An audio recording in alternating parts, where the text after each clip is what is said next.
بسم الله الرحمن الرحيم الحمد لله رب العالمين والصلاة والسلام على سيدنا محمد وعلى آله وصحبه أجمعين سبحانك لا علم لنا إلا ما علمتنا إنك أنت العليم الحكيم ولا حول ولا قوة إلا بالله العظيم نويت تعلم وتعليم وتذكر والتذكير ونفي إفادة إفادة استفادة وحتى تمسك بكتاب الله وسنة رسوله صلى الله عليه وسلم ودعاء إلى هدى ودلالة على خير ابتغاء وسلام مرضات وقرب وثوابه سبحانه وتعالى اللهم علمنا بما ينفعنا وينفعنا بما تعلمنا وانزل من فضلك علما وتعليما إنك على كل شيء قدير.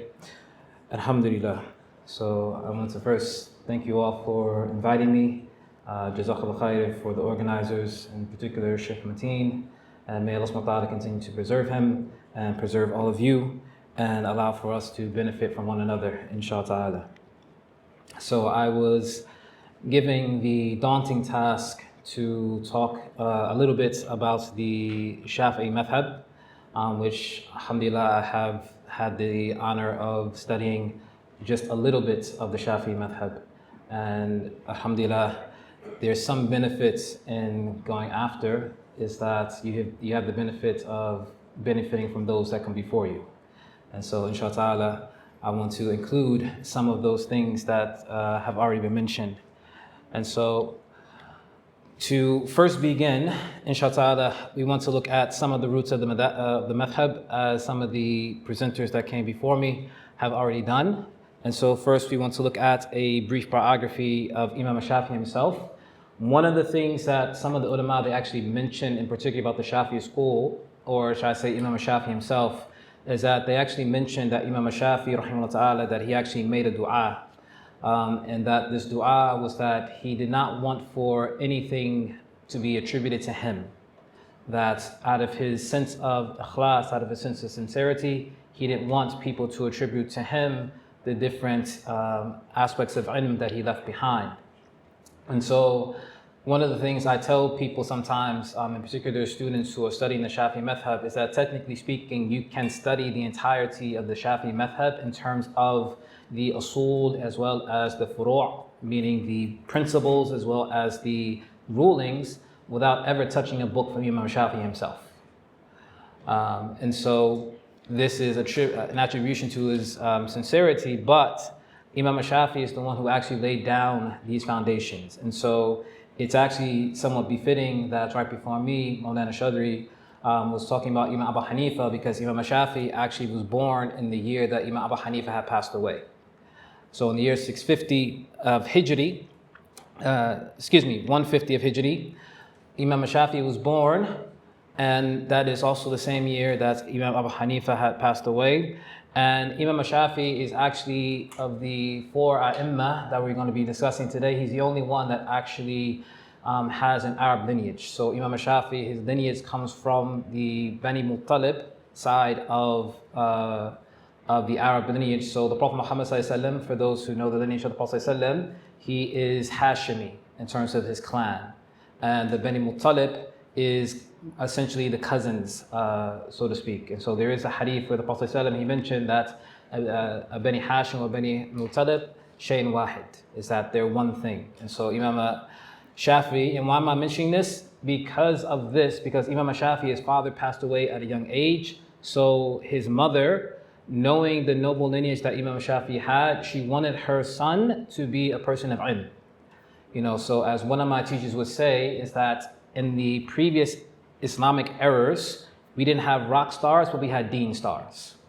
Meaning that if you wanted to be someone in life, then what you would do is that you pursue sacred knowledge. And we're actually going to come to an aspect of that later on, inshaAllah, in my talk, when we get to the talk about the Nizamiyya, inshaAllah.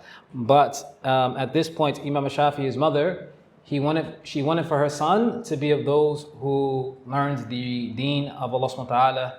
And so she actually migrated with her son to Makkah Mukarramah. And this is where Imam Shāfi'i rahimahullah ta'ala, he began as a student. And so some of the things that are mentioned is that because Imam Shāfi'i was an orphan and his mother was not a wealthy woman, is that when Imam Shāfi'i would go to the class, his mother actually did not have enough to provide for his materials, meaning something to write with and something to write on.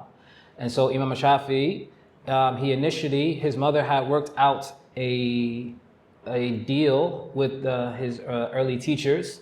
And so, however, Imam Shāfiʿī proved to be such a prolific student that after a certain period of time, the scholars just said, just allow for him to remain in my class and you don't have to worry about any tuition. You don't have to worry about anything because Imam Shāfiʿī was actually helping to train the other students. So if you look at some of the highlights that we placed here, so for example, Imam Shāfiʿī, rahimahullah ta'ala, I only put here that he mastered the Islamic sciences in Mecca by the age of 15. But actually, if I wanted to get more detailed, by the age of 7, he had memorized the Quran. And then by the age of 15, when I say mastered the Islamic sciences, what I mean by that, and that's why I put in parentheses the aspect of mufti, meaning that Imam Shāfiʿī, rahimahullah ta'ala, was given permission to issue fatwa by the time he was 15. And so one of the things that I wanted to highlight in mentioning this aspect is that this is part of our tradition. Is that the aspect of our tradition is that we don't necessarily have a true concept of like the Western concept that, first you're a toddler, then you're a child, then you're a young adult, then you're a preteen, then you're a teenager, then you're, a true young adult. And then by the time that you're like 35, now you're an adult in some type of fashion.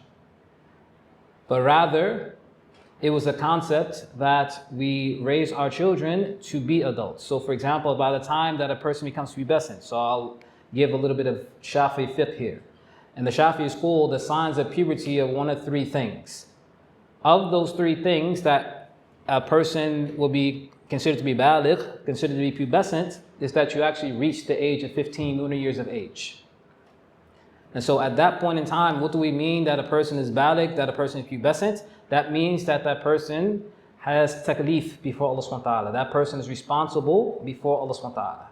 And I'm mentioning that from our context that I'm hoping that as a ummah, as a collective ummah, that we start to get out of the concept of, letting our children, quote unquote, just keep being children all throughout their lives. But rather having a situation where our children are learning these masail, learning the fard ayn that they need to know even at young ages. So for example, I had the pleasure of speaking with some of the other scholars, and just as a point of clarification, I am not a scholar. I'm humbled that Shaykh Mateen had invited me, but I've had the pleasure of sitting with others who I definitely consider to be much more knowledgeable than me and have a greater right to the title of Shaykh or any other title. And I remember in one of the conversations that I've had, one of the teachers, he was mentioning that he was at a crossroads when he was a young adult, where he was just trying to decide whether or not he was going to pursue ilm more or less full time, or whether he was going to pursue the realm of being a doctor full time. Alhamdulillah, you have the likes of Shaykh Mateen, where he gives us the example of why not do both. However, one of the points of our conversation, one of the things that he's trying to do now is that he wants to develop an institution whereas a young person is not going to have to make that distinction. Meaning that a young person is not going to have to decide, do I want to be a doctor or do I want to be an alim, but they can actually do both. So that you give them the traditional training that they need so that they have their basic fard ayn and their basic fard kifaya. And so I don't remember if anyone mentioned these terms, so I just want to make sure that we're all on the same page. Fard ayn meaning personally obligatory knowledge, knowledge that every sane Muslim has to know. Fard kifaya meaning communal obligatory knowledge, knowledge that not everyone has to know, but at least someone in the community has to know. But essentially allowing for a person to master their fard ayn and their basic fard kifaya, so that by the time they're of age to, for example, go to college or whatever the case may be, they're strong and have a firm foundation in their deen, and now they can go on and do studies in engineering, being a doctor, and so on and so forth. And so Imam Shāfiʿī, rahimahullah ta'ala, and all the scholars, many of the scholars of Islam have shown this capacity. And then Imam Shāfiʿī at this time as well, and this is why I have a copy of the Mus'haf here, and then a copy of, for those who may not be able to read Arabic, the Muwatta of Imam Malik, is that at the same time that Imam Shāfi'ī had memorized the Quran, he had also memorized the Muwatta of Imam Malik, which was essentially the primary book of fiqh and hadith at that time.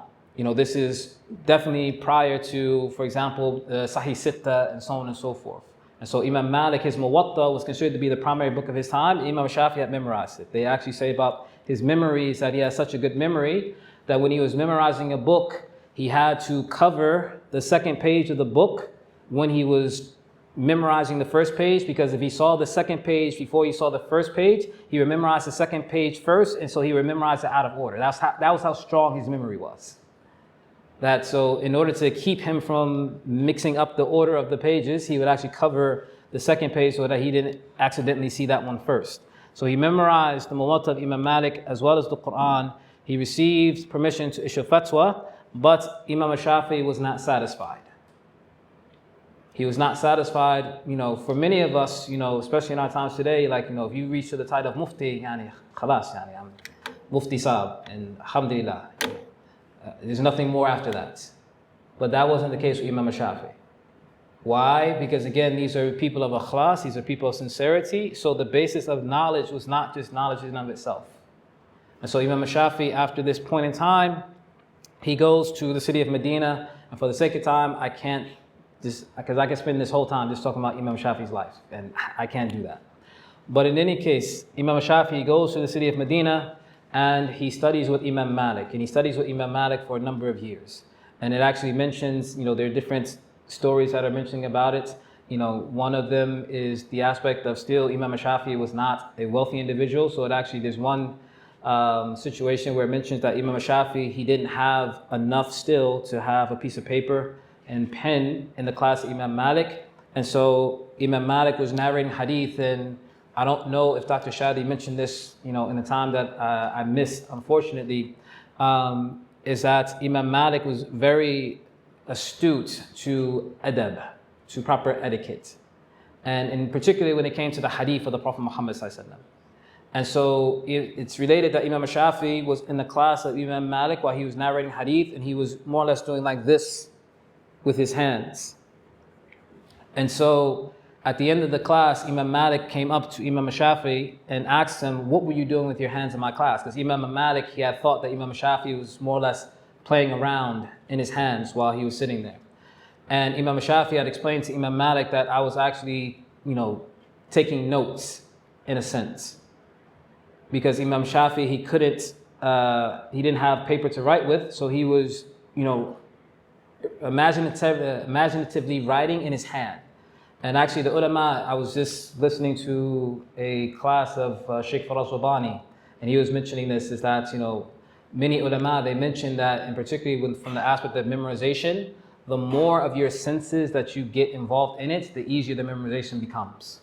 So that, for example, like the ulama, when they speak about, for example, memorization of Quran, they mention that even for a person who is a hafiz of Quran, they should still read from the Mus'haf. Why? Because when you get more of your senses involved, there's more barakah. So your eyes are going to be worshipping Allah subhanahu wa ta'ala by reading the letters. Your tongue is going to be worshipping Allah subhanahu wa ta'ala by speaking the words of Allah subhanahu wa ta'ala. Your ears are going to be worshipping Allah subhanahu wa ta'ala by hearing the words of Allah subhanahu wa ta'ala. And so Imam Shāfi'ī is saying to Imam Malik that I was taking notes, I was, even though I don't have an actual paper, I was taking notes in my hand, even if I don't have actual paper to write with. And so Imam Malik, he decided to test Imam Shāfi'ī. He said, well, what did I say? And it mentions that Imam Shāfi'ī had narrated exactly the way that Imam Malik had narrated the hadith. He said, an fulan, an fulan, an fulan, an sahib had the qabr. Because Imam Malik, his durus used to be in Masjid al-Nabawi. And so Masjid al-Nabawi, the Prophet Muhammad ﷺ, his qabr, his grave is in Masjid al-Nabawi. And it also mentioned that Imam Shāfi'ī also even motioned to the grave of the Prophet ﷺ in the same exact manner that Imam Malik had done. And so Imam Malik understood that, again, this was not an ordinary individual. That Imam Shāfi'ī had proven to be a very bright individual. And this is one of the other things that, in particular for those who are parents or those who will be parents, inshallah ta'ala, is that I would love to see a situation where we revive this aspect of encouraging our brightest stars to actually have a focus on the deen.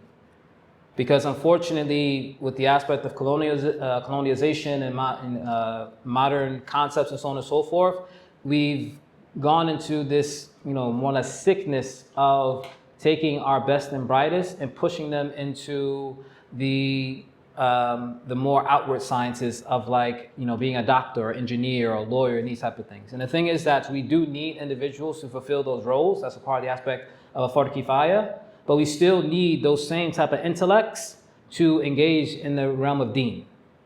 Because at the end of the day, a person could be a great tabib, a great doctor. But at the end of the day, what's going to happen? Every one of us is going to die.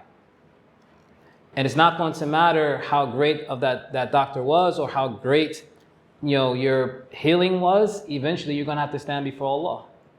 And if we don't know the things that we need to know as a Muslim, then we're going to have a problem on Yawm al-Qiyamah. And so Imam Shāfiʿī, he studies with Imam Malik, and so he takes from the Maliki principles. And not to repeat what has already been mentioned, that Imam Shāfiʿī, all the things that Dr. Shadi had mentioned in terms of the Maliki school, Imam Shāfiʿī is learning these principles. And then essentially, after the passing of Imam Malik, Imam Shāfiʿī, he takes a position in Yemen as a qadi, and he gets in some trouble there, because essentially he won't be himself to be bought. But in any case, he gets in some trouble there, and he's arrested, and he's sent to Baghdad. And as we just heard from Maulana Chaudhry, that in Baghdad, that was more or less the land of Abu Hanifa. Just to put it in a general sense. And so, to make a long story short, Imam Shāfiʿī, rahimahullah ta'ala, he runs into Imam Shaybani. And when he engages with Imam Shaybani, as one of, I think it was Dr. Abdul Hakim Murad, he had said it, is that when Imam Shāfiʿī was in Baghdad, it was like a kid being in a candy store. Because Baghdad was more or less the center of learning at that point. And so you could imagine because the caliphates have been moving to Baghdad by that point. So many of the great scholars and the great works and so on and so forth were centered in Baghdad. And so Imam Shāfiʿī, he's been able now to learn from Imam Shaybani, learning about the Kufan way. And one of the things that is mentioned about the different schools, in particular the school of Medina versus the school of Kufa, is that sometimes you get these terms of Ahl Hadith and Ahl Ra'yi. And so Ahl Hadith is often attributed to, for example, the likes of the Maliki school to an extent, and even more so, for example, to the Hanbali school. And then the Ahl Ra'yi is usually attributed primarily to the Hanafi school. And so you have these two ways of looking at the deen, and just as at a very, very superficial level, to give somewhat of a definition, when we say Ahl Hadith, this is essentially an uṣūli principle, foundational principle, where the furu', the branches, meaning the ultimate ruling that is given to a particular masala, a particular issue, is primarily based upon the hadith of the Prophet Muhammad ﷺ. If we don't have, for example, a clear textual evidence from the Quran. And then from the aspect of Ahlul Ra'yi, is that there's more of a usage of things like qiyas and other intellectual methodologies that are not necessarily going to solely be based upon the hadith. And Shaykh Mateen can correct me when I make mistakes, inshallah. But in any case, so Imam Shāfiʿī, he is gaining both of these perspectives, the way of Ahl Medina as well as the way of the Ahl Kufa. And so this is when Imam Shāfiʿī essentially starts to develop what is referred to as his fiqh qadim, his old school. And the reason why it's referred to as his old school is because eventually he has, naturally, his fiqh jadid, his new school. But Imam Shāfiʿī, he is learning these principles, and so he's starting to develop his own methodology of how to derive legal rulings and what those legal rulings are going to be. And so this is essentially at the basis of Imam Shāfiʿī making his formulation of the science of uṣūl al-fiqh. So in any Sharia science, generally speaking, they say that there are 10 investigative aspects that you can look at within that particular science. And so one of those aspects is what they call the founder of a particular science. And so the founder of fiqh, and again, this is just in a general sense, because the Messenger of Allah ﷺ is going to be the founder of any sciences within the deen, but outside of the Messenger of Allah ﷺ, the founder of fiqh in a general sense will be considered to be Abu Hanifa, rahimahullah ta'ala. However, the father of uṣūl, meaning uṣūl that is methodologically spelled out, meaning that these are the principles that I'm, generally speaking, using to derive to this particular answer and having it be placed in a structured way in terms of, for example, one codified book. Generally speaking, many will say that Imam Shāfiʿī was the first to more or less do that. That he was the one that actually took the principle, because the thing is that uṣūl al-fiqh already existed. It wasn't as if, for example, Abu Hanifa or Imam Malik didn't know or didn't utilize uṣūl al-fiqh. But what we're saying is that they didn't necessarily have a work that codified, you don't necessarily have a work from Abu Hanifa that says this is the principal methodology that I'm using to come to this particular ruling on this particular matter. Imam Malik doesn't necessarily have that either. Like, he has his Muwatta, and in some cases he does explain things, but he doesn't give a breakdown of this is how you actually come to derive a legal ruling. Whereas Imam Shāfiʿī, he wrote his very famous Risala. The Risala, Imam Shāfiʿī, was a book of uṣūl that essentially broke down how a person should come to derive legal rulings. And so in regards to that, you have some basic uṣūl principles that are utilized within the Shāfi'i madhhab. And so, again, for those who may not be able to read Arabic, this is just a modern copy of the Risala. But in any case, we've heard this already mentioned, so just quickly, is that some of the basic principles that Imam Shāfi'i had laid down is that when we come in to derive a legal ruling, is that first we're going to utilize the Quran, and then even within the Quran, and this is going to be somewhat taken from the Hanafi school, but in the aspects of the Quran, we understand that the Quran is something that is mutawatir. And Imam and Dr. Shadi had talked about some aspects of mutawatir, so I won't necessarily repeat it. However, even within something that is mutawatir, so that we have certainty about it, you do have this aspect of qat'iyya thubut and qat'iyya dalala versus dhanniyya thubut and dhanniyya dalala. So qat'iyya thubut is more or less something that is mutawatir, meaning the source of the material is certain. However, when you go to the aspect of dalala, you can have it where something can be qat'iyya thubut, meaning that it's a certain source, but the ruling from it becomes a dhanniyya dalala, meaning that the ruling that you may ultimately come to is going to be speculative. And I'm going to, inshallah, give an example of that after I go through some of these other basic principles. And so the first one will be the Quran, then you go to the Sunnah, then you go to Ijma', then you go to Qiyas, and then I included there are more principles within the Shafi'i madhhab, but I'm utilizing certain things that somewhat make the Shafi'i madhhab somewhat unique, and that's the use of Arabic language. And so it's not as if the other madhahib do not use the use of Arabic language. Yani, as ulama will say, al-lughat al-arabi miftah ila bab al-ilm. The Arabic language is the key to the door of knowledge. But Imam Shāfi'i, he in particular applied the aspect of the Arabic language specifically in his uṣūl, so that many rulings can be traced back to some type of Arabic principle. So the example that I was going to give in terms of the use of the Arabic language is, for example, the verse of wudu. The verse of wudu, and it's always very easy to remember because it's Surah Al-Ma'idah, verse number 6. Allah subhanahu wa ta'ala, He says what? إِذَا كُنْتُمْ إِلَى الصَّلَاةِ فَاسْأَلُوا وَجُوهَكُمْ وَأَيْدِيَكُمْ إِلَى مَرَافِقِ وَامْسَحُوا بِرُؤُوسِكُمْ وَأَرْجُلَكُمْ إِلَى كَعْبَيْنِ. Just the beginning of the verse. So as a quick translation, what does Allah subhanahu wa ta'ala say? He says, if you're going to stand or establish the prayer, wash your face, wash your hands up to the elbow, wipe your head, and wash your feet. Now, in the Hanafi school, the arkan of wudu are 4. Essentially, those 4 things that I just mentioned from Allah subhanahu wa ta'ala. In the Shāfiʿī school, the arkan of wudu are 6. The 6th integral in terms of wudu is tartib, is that you have to go in the order that is mentioned in the Quran.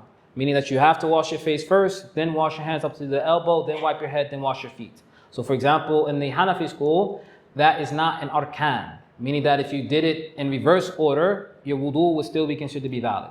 And the Shāfiʿī madhab, your wudu would not be considered to be valid if you did not do the wudu in that order. And the reason why Imam Shāfiʿī came to that position is based upon a ruling of the use of the Arabic language. Is that in the Arabic language, the typical way that the grammarians of Arabic would utilize Arabic language is that if you were going to have a grouping of something, that you would group those like things all together and not separate them. But because in this case, Allah subhanahu wa ta'ala separated, so what are we talking about here in the verse of wudu? Is that Allah subhanahu wa ta'ala, He says, wash your face, then wash your hands, and then He puts wiping the head in the middle, and then He says, wash your feet. So from Imam Shāfi'ī's point of view, from the use of the Arabic language, is that because Allah subhanahu wa ta'ala broke up the washing, that indicates that the order is also necessary. Because otherwise you would just group the same things all together. And so this is an example of the aspect of using the Arabic language. There are other examples that can be given. So for example, the aspect of the iddah of a woman, there's the classic difference of opinion between the Shāfi'ī school and the Hanafi school. In the Hanafi school, it's 3 menstrual cycles, whereas in the Shāfi'ī school, it's 3 cycles of purity. The Shāfi'ī position comes based upon another rule of Arabic grammar. And so this is one of the unique tools that is utilized in the Shāfi'ī madhab in particular. And then I included the aspect of urf, and Shaykh Mateen wanted to make sure that I clarify this aspect of urf, because sometimes we have a misunderstanding of the aspect of urf, because sometimes we think of urf as just, oh, well, everyone around me is doing it, so that must mean that this is the common custom. So when I'm mentioning the aspect of urf in terms of an uṣūl principle within the Shāfi'ī madhab, that is, again, as has been mentioned in both presentations today, that is in the realm of the imam or the mufti to come to that decision of how that is going to be utilized. It's not necessarily for the awam, the generality of Muslims, to try to say that, oh, well, I see X amount of Muslims doing this or X amount of people doing this, so this must make it permissible. No. But it is to say that when a qadi is giving a ruling or a faqih is giving a ruling, is that they are supposed to take in consideration what are the common practices of the people that they're living amongst in order to come to that ruling. So for example, I was talking to Mufti Diyas a little bit earlier today, and I was just talking about one of our late teachers, Habib Ammar bin Hafif, his brother, Habib Mashur, rahimahullah ta'ala, is that I remember when he would be asked questions from other places, meaning that people were sending questions from other countries. Habib Mashur would be very specific about trying to get as much detail about the situation before answering the question.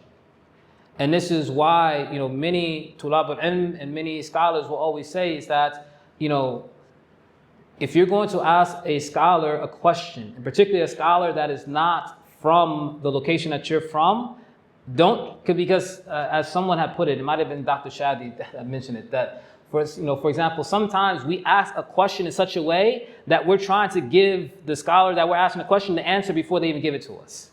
Like, we're trying to frame the question such that they have no choice but to give us this one answer. And that is not the way that things work from the standpoint of fiqh and giving or issuing fatwa or legal rulings. Is that all the different considerations have to be taken into place. And then this also goes back to all of these different aspects of uṣūl principles, is that I used to work in a prison. So there's a lot of muftis walking around in the American prison system. Who knew? But, when they used to have their different debates about, this and that, and they would say like, that I would have people literally come to me like, Shaykh, can you give me this dalil for this issue or this dalil for this issue? I had jokingly said to one of the inmates who had a little bit more knowledge than the rest of them, I said, you know, one of these days when someone asks me for a dalil, I'm going to actually give it to him. And what I meant by that is that, and I've said this in some of my classes that I've done and so on and so forth, is that one verse from the Quran or one hadith from the hadith or the sunnah of the Prophet Muhammad ﷺ is not a proof in and of itself. And I don't see anybody's jaw drop, so hopefully everyone understands that. But what do I mean by that? I don't mean that we don't take the word of Allah subhanahu wa ta'ala or the word of His Messenger sallallahu alaihi wasallam. But what I mean to say by that is that when we're talking about giving a legal ruling, a legal hukm on something, one of the things that we always have to keep in mind is that when we say that X is haram, or X is halal, or this is a farz, or this is a sunnah, so on and so forth, ultimately what we're saying is that Allah says this, or the Messenger of Allah says this. That is a very weighty matter. You know, anyone that knows the story of Imam Malik in more of his detail, you know that Imam Malik was famous for his one fatwa, which was what? La adri. I don't know.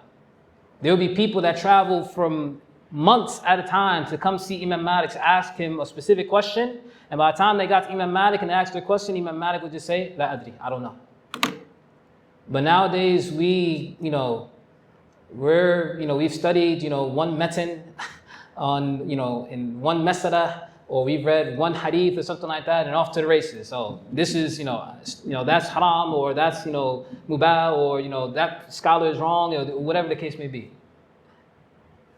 That when we're talking about this aspect of uṣūl, all of these things have to be taken into consideration before a ruling is given. And so this is the basis of Imam Shāfiʿī, for example, making his risala. Because one of the things that he noticed in his time was that people who inclined towards hadith, for one, they weren't necessarily using the hadith in its proper context, and at the same time, they had, in some situations, they had more or less completely removed the aspect of qiyas. Or people who would prefer to use qiyas, sometimes they would not necessarily fully use the hadith in the way that Imam Shāfiʿī felt that they should be using it. So this is part of the impetus for Imam Shāfiʿī to write his risala, to set down these principles. Like, no, there is actual principles of how we derive legal rulings. It's not a free-for-all. And so this is why when people always try to say like, well, Imam Shāfiʿī, he said that, my madhhab is a hadith, and so if you hear a hadith that goes against my madhhab, then throw my ruling against the wall. Okay, so let's, for argument's sake, that say Imam Shāfiʿī said that. What in the world makes you think that he was talking to you? Like when Imam Shāfiʿī said that, he was talking to other ulama who have the principles to be able to derive legal rulings. Like I said before, when I would be asked by the inmates to give them a dalil in a particular matter, the reason why I said, I would jokingly one day want to actually give them the actual dalil is because, for one, if you can't read the Arabic language, yasmut. Be quiet, please. Like, if you can't read the Arabic language, then there's nothing to discuss. Just like, Mufti Munad al-Shadri was saying, it's like, if you haven't, read, a certain book and you can't give me the i'rab of, the bismillah or the i'rab of Ameer, then, there's nothing to discuss. I remember one of the highlights of my studies is when one of my teachers that inshallah I will be mentioning shortly. Man, time goes by fast. But when I asked one of my teachers a question, and I was expecting, as usual, that he would just respond to me in terms of giving me the, just the actual answer for the question. And he did give me the answer, but then he also attached to that answer the dalail behind the answer that he gave, and it was just fully in Arabic. And I felt very humbled because I was saying, subhanallah, because prior to that time, I was, generally speaking, just given the furu'. I was generally speaking just given the answer itself, but it was a situation where it felt like, my teacher had come to the point where he felt that I was at a level where I can understand and look at the actual uṣūl itself, so I can see the, the evidences behind, that. But this was after more or less altogether years of study. And so again, it's an aspect where we do a disservice to the madhahib by, and I'm not saying that, necessarily people are here, but in general as a ummah, we do a disservice to the madhahib by, more or less trying to say that we can do it on our own, so to speak. And so for the sake of time, because I've already been given the 10-minute warning, so I'm kind of like some of the other presenters today. This is just some of the major figures within the Shāfiʿī madhab who transmitted the madhab, because as has been mentioned before, is that a madhab is not just the opinion of one scholar. And so as I said in the beginning, you can study in great detail the Shāfiʿī madhab and never touch any book of Imam Shāfiʿī himself. And so see, these are some of the transmitters of the Shāfiʿī madhab. So you have the likes of Imam al-Muzani, and then another figure like Imam al-Juwayni, Imam al-Ghazali. We're going to briefly speak about them. You have the likes of Imam Rafi, Imam al-Nawawi, and Imam Ramli, and also Ibn Hajar al-Haytami. And so just quickly, from the standpoint of the Shāfiʿī madhab, the primary faqih within the Shāfiʿī madhab is actually Imam al-Nawawi. For example, if you want to kind of like reach the height of Shāfi'i fiqh, you try to at least get the point of studying his Minhaj al-Talibin with one of his sharhs, with one of his commentaries. And then Imam al-Ramli and Ibn Hajar al-Haytami, they are more or less his the two principal imams after Imam al-Nawawi. And so generally speaking, regionally, you'll have different regions where there are Shafi'i ulama, they will prefer one over the other. Some will prefer the position of Imam Ramli, some will prefer the position of Imam Haytami. Now, in terms of some of the contributions of the Shāfi'ī madhab, I wanted to take somewhat of a different approach in terms of, for one, I'm mentioning the Nizamiya of Baghdad because this was a very pinnacle institution of its time. That's why I put it's the Harvard of its time. This was something that was established by Nizam al-Mulk, and it essentially came a situation where you can only study here or teach here if you were either Shafi'i and Ash'ari. You had to be Shafi'i and Ash'ari to study and to teach at the Nizamiya. And two of the great pillars that came out of the Nizamiya are Imam al-Juwayni, rahimahullah ta'ala, as well as Imam al-Ghazali, rahimahullah ta'ala. And I thought it was very interesting because I don't know whose book it is, but someone has two of Imam al-Ghazali's books sitting right on this table here, the Bidayat al-Hidayah, as well as a section of his Ihya. And the thing is that as part of this aspect, because one of the things that we're trying to bring about from this conference is not just go over historical accounts of the madhahib, but to also, again, see how it's applicable to our times today, is that, again, for the sake of time, I'm not going to be able to talk about everything. But for example, with Imam al-Ghazali's Ihya al-Ulumuddin, the Ihya al-Ulumuddin, most people would consider that to be a book of tasawwuf, a book of spiritual purification, tazkiyah, whichever word you feel most comfortable with. But in any case, if you look throughout the Ihya al-Ulumuddin, it's a book, yes, that goes over the aspects of fiqh, the aspect of tasawwuf, of tazkiyah, but it's throughout the entirety of the book is all about the fiqh and the inner aspects of this is why it's referred to as Ihya al-Ulumuddin. Because Imam al-Ghazali, part of his great contributions to the ummah in general was that he was trying to say that we have gone away from the essence of the deen. That we're just focusing on the outward aspects of it, that we've lost the essence of the deen.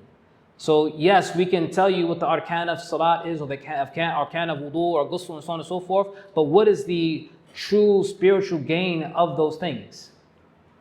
Because all those things are act of ibadah.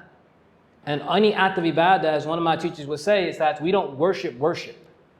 Meaning that the end goal of the things that we do as ibadah is not that thing in and of itself. The end goal is what? A perfect example is right from the Quran. Allah subhanahu wa ta'ala says, كُتِبَ عَلَيْكُمُ الصِّيَامُ كَمَا كُتِبَ عَلَى الَّذِينَ مِن قَبْلِكُمْ لَعَلَّكُمْ تَتَّقُونَ. The end goal is not the fast. Didn't the Prophet Muhammad say there's some people they fast, and the only thing that they get from it is hunger and thirst? And so Imam al-Ghazali in his Ihya, he was trying to say that we have all these fuqaha, we have all these scholars of kalam and aqeedah and so on and so forth, but they're doing it all for the wrong reasons. they've lost the essence of the deen. And so Imam al-Ghazali, he wrote his famous Ihya, but again, if you look at the Ihya, or even, for example, the Bidayat Hidayah, which is kind of like a basic summary of the Ihya in a sense. I would challenge anyone that hasn't read the Bidayat Hidayah to make sure that you read it. And it doesn't matter what madhab you're from. For example, in many madrasas around the world, the Ihya is something that is read. It doesn't matter what the madhab is. The Bidayat Hidayah is the same way. Is that throughout it, you'll see that Imam Ghazali is mentioning the different aspects of fiqh, but he's trying to teach us what is the inner reality of those masail. What is the inner reality of the things that we do from the aspect of a fiqh perspective. So trying to move right along. In that same aspect is that how many people have heard of the work of the great scholar Ibn Hajar al-Asqalani, Fath al-Bari? How many people have heard of that? Okay, some people have. If you go to just about any madrasa in just about any portion of the Muslim world, I can almost guarantee you they're going to have Fath al-Bari. Similarly, if you go to just about any madrasa in the Muslim world, you're also going to have the Sharh of Imam Nawawi on Sahih Muslim. And this is why I put this quote up here. This is a quote from Shaykh Abdul Hakim Murad. And this is a quote that he's talking about the Fath al-Bari of Ibn Hajar al-Asqalani. He says, "It is appreciated by the ulama for the doctrinal soundness of its author, for its complete coverage of Bukhari's material, its mastery of the relevant Arabic sciences, the wisdom it shows in drawing lessons, fawaid, from the hadith it expounds, and its skill in resolving complex disputes over variant readings." Again, this supersedes the madhhab. And this Ibn Hajar al-Asqalani is one of the great Shāfi'ī scholars that we've had in this ummah. And many people, of course, are aware of Imam Nawawi and his Sharh on Sahih Muslim. Is that these are reference points for many of the schools of law. It doesn't matter whether it's Maliki, Shafi'i, or Hanafi, but this is one of the great contributions that some of the ulama of the Shafi'i school have contributed. And of course, they're using Shafi'i principles when they're writing these ahadith, when they're commenting on these ahadith. And so this is, again, an encouragement for us to continue this legacy of, continuously trying to develop the aspect of the madhhab. And again, I want to say more, but time doesn't allow us. And so I was giving an example of the aspect of the future of this. And so, for example, I didn't mention it, but also in the Nizamiyya, in terms of the Ashari requirements to be a teacher there, is that the Ashari school, one of the primary things that it did was that it was able to refute heretical ideas that were coming about during that time. So this was a time when philosophers were becoming more and more prevalent, and some of them had ideas that went outside of what was permissible within the framework of Ahl Sunnah wal Jama'ah. And so, for example, Imam Ghazali has his other famous work, Tufatu al-Falasifa, the incoherence of the philosophers, which has been translated into English, to preserve the aqidah of the Muslims. And so I put one of my teachers, Shaykh Hamza Karamali, who is right here. He actually right now, he's a Shāfi'ī scholar, but he's working on a project that he has that is referred to as Why Islam is True. And basically what it goes through is that it goes through a methodological approach of why we understand without doubt that Islam is true. And so it's taking that same principle of Imam Ghazali during the Nizamiyya period, and he's applying it to our times today, because he's essentially teaching people how you do not get confused, and actually how you can refute the likes of people like Richard Dawkins and others. Because right now our problem isn't the aspect of philosophy, it's the aspect of atheism and so on and so forth. And so so Shaykh Hamza, he has a program with that, as well as teaching traditional sciences as, for example, Shāfi'ī fiqh. But he's also done it in two different ways. That you can do it in the classical sense of going through the basic mutun and the shuruh, the commentaries, but also he has an aspect where he does it in a more modern fashion so that people can learn their basic fara'id in a manner that is applicable to their everyday life more immediately. And so for the people who want to be more serious to tulab al-ilm, they can go on one track, and the people that are just trying to learn their fara'id in a manner that is more directly applicable, not necessarily having to learn all of the uṣūl and so on and so forth, he has another track for them as well. And then I've also mentioned these two others, Shaykh Amjad Rashid, who is right here, who is a mufti who's currently living in Jordan, and he has continued the madhhab by being another one of his transmitters. He has a book that I don't think there's any Shāfi'i students here, but if anyone was interested in the Shāfi'i madhhab, is that he has a more modern book, and this is something that the ulama have always encouraged us to continue.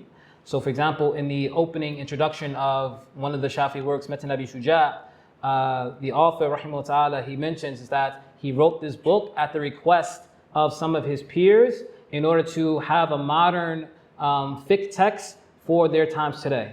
And so this is something that Shaykh Amjad has done in some of his works that he has published. And then I put the likes of Shaykh al-Khatib, who is one of the muftis in the city of Tariq in Yemen, and he is an example of that Ghazalian approach of trying to make sure that people not only understand the fiqh, the law of the madhahib, but also the inner realities of that. For example, as when I was studying in Tariq, one of the things that one of my teachers said is that what is Tariq more or less known for in our times today? And pretty much all of us had said tasawwuf. And he was saying, it's like, yes, that's the case, but the reality of it is that Tariq has traditionally been a place of producing fuqaha. Is that, yes, Tariq produces ulama of tazkiyah, but these are ulama of tazkiyah as well as fiqh. Shaykh al-Khatib, these are individuals that if they tell me something, khalas. I don't have to go double check, I don't have to do a run through on Google, or I don't have to see what's the other opinion. If they say it, khalas. Because their ilm is tried and tested. Now, and with this, because I'm probably over time already, I remember sitting with Shaykh Amjad, and we asked him like some basic question. I don't remember what the question was, but it was a situation where I finally was able to see someone do this. He told us the answer, and then he told one of my friends that was with us, he said, do me a favor, go to that book, go to this volume, open up on this page, look on this paragraph, and read it. And the exact answer that he gave us was exactly where he said it was in that book. That is the knowledge that he had, and that's the time and dedication that he placed in his studies. That not only did he give us the answer, but he gave us the reference, go right there, and that's where you'll find it. And so inshallah, I'll stop here before I get really in trouble, and we'll open up for Q&A.